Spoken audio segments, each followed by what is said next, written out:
If your teacher's conduct made you idealize them growing up, consider yourself lucky. Despite what you may think, educators are equally as fallible as other authority figures, and classroom dynamics aren't always what they seem. That said, brace yourself as I uncover the crimes of 5 teachers who went from being mentors to murderers and molesters in today's video. Students turning to their teachers during a period of loss isn't unheard of. Teacher education, in fact, prepares educators for situations where tragedy strikes the classroom. However, since I first started looking into Monique Ooms' trial, I'm started to think instructors shouldn't be allowed anywhere near a grieving student. In 2023, Ooms, a former teacher at the Sale Secondary College in Gippsland, Australia, sent shockwaves through her small rural community.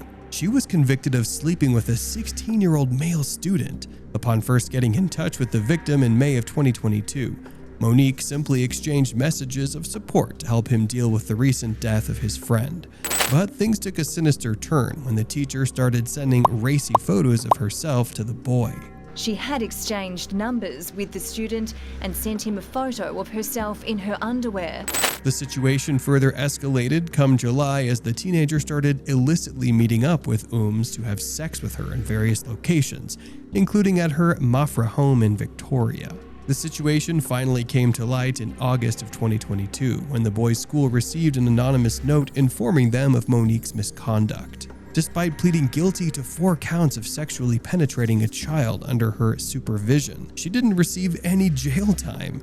Instead, she was sentenced to a 4-year community correction order with 300 hours of community service.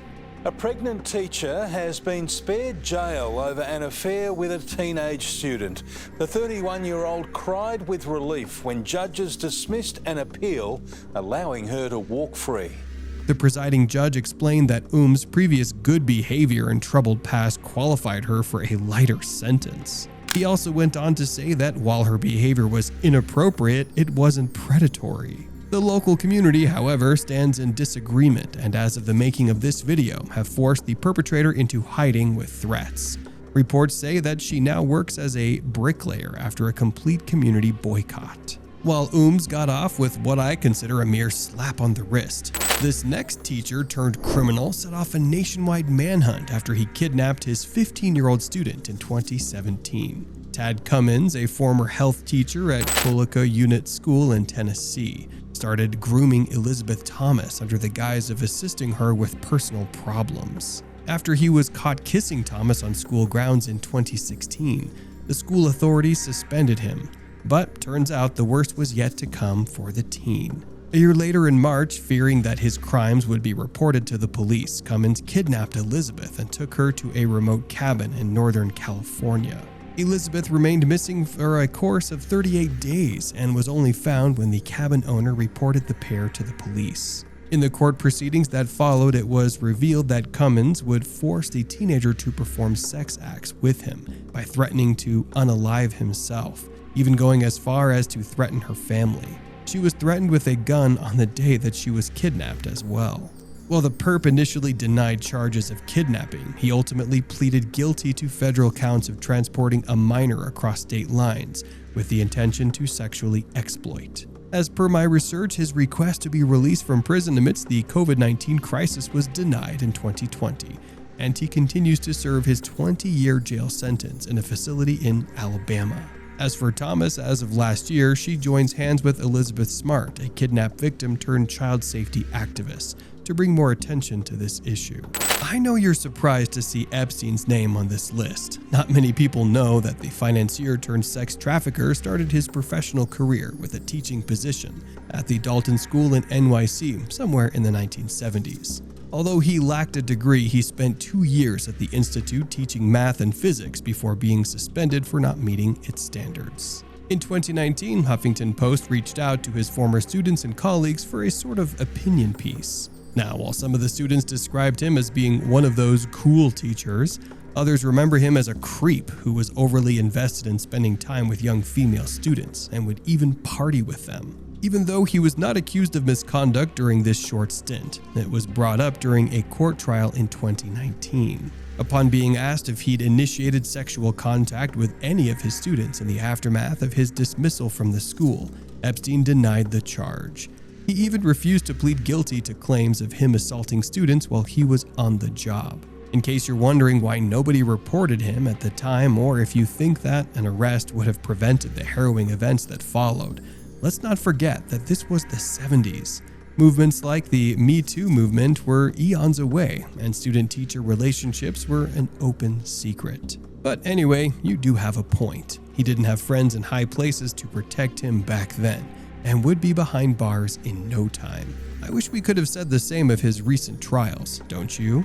Anyway, his case just goes to show that researchers aren't wrong to say that it's always the cool teachers that you should be wary of. While we're on the subject of cool teachers, we'll all have to admit that English teachers have a reputation for providing safe spaces for students. Debbie Gamma's murderer Raymond D. Payne, however, flew in the face of this opinion. Gamma, whose dead body was discovered in Cuswago Creek, Crawford County in 1975, was a resident of Erie, Pennsylvania. An autopsy revealed that the 16-year-old's life had been cut short after she was intoxicated and strangled by the culprit. As unbelievable as it sounds, Payne continued to roam free until 1976, and police were only able to arrest him after a private investigator hired by Gamma's mother led them to him. After being arrested, Payne readily admitted to killing the teenager, but claimed that the deceased had asked to be bound and that her death was in fact a freak accident. As for sexual assault, he was initially convicted of it, but the charges were later dropped following a DNA report.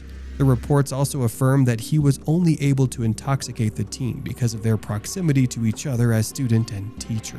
Even though Gamma's family forgave him, he was ultimately sentenced to prison for first-degree murder in 1977. In November of 2020, shortly after he appealed to have his sentence repealed, he was reported to have died from pneumonia and COVID-19, making him one of the 35 prisoners to have died due to the virus in Pennsylvania prisons. In the mid-2000s, several incidents of child murders shook Japan. The one that I'm about to mention usually flies under the radar for lack of enough translated sources. I'm talking about the murder of Sayanyo Horimoto, a 12-year-old student who was stabbed to death by a cram school instructor in Uji, Kyoto in 2005. A cram school, as per my understanding, is an institution that helps students achieve particular goals, like getting into a top school. As per reports, Sayano had been admitted into one to help her get into a reputable junior school in her area. While there's varying reports about his intentions, the murderer Yu Hagino, who was 23 at the time that he killed the 6th grader in retaliation. Sayano's parents had apparently complained about his treatment of their daughter during a counseling session to the school authorities.